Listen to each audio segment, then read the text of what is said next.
Hi everybody, thanks for watching.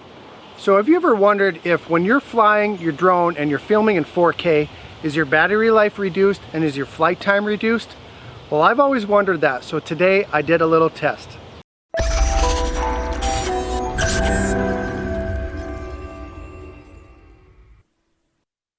Hey, thanks for stopping by. If this is your first time here, my name is Russ and this is 51 Drones.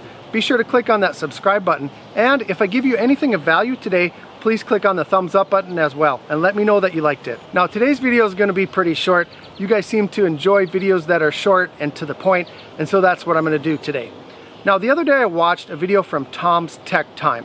If you don't know who that is, he's another drone YouTuber and he puts out some great videos, great information. And I was watching a video of his yesterday and he gave us some tips as to how to increase the battery life and the flight time of our DJI drones. And after watching that video, I was inspired to try a couple of tests. Now one thing that he mentioned is if you turn off all of your obstacle avoidance, such as the forward and backwards obstacle avoidance, the downward vision positioning, and the landing protection, if you turn all that off, that will give you longer flight time. And so I did that yesterday. I didn't record it or make a video out of it. I just wanted to test it out. And I actually did get another minute with my Mavic Air. And so I got about 14.5 minutes with the obstacle avoidance on, and I got about 15.5 minutes with the obstacle avoidance all turned off. So now 1 minute doesn't seem like a whole lot, but for a drone that only gets 15 minutes of flight time, that's actually pretty good. Now one little tip for you guys that I learned from yesterday, if you turn off everything including the landing protection, just be sure to turn that back on right before you land. I'm used to the drone coming down nice and slowly like a little pillow, but it does not do that if you have the landing protection turned off, obviously. So my Mavic Air came crashing down into the concrete. Now thankfully my drone is okay, but it could have been much worse. So make sure you guys turn that back on if you have all of your obstacle avoidance turned off.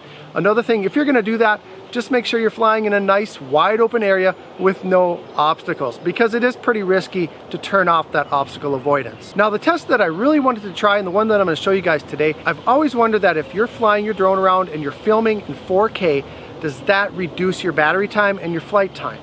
And so I wanted to test it out today. I put my Mavic Air up. Here's all of my settings if you want to check them out, but I set it to 4K at 30 frames per second.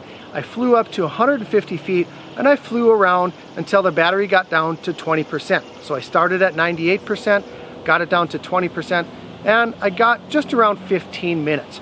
I brought the Mavic Air back down, I put in a newly charged battery, and I set the video size to 1080p, 30 frames per second, and I flew around again at 150 feet, kind of in the same manner, big circles, figure eights, and things like that.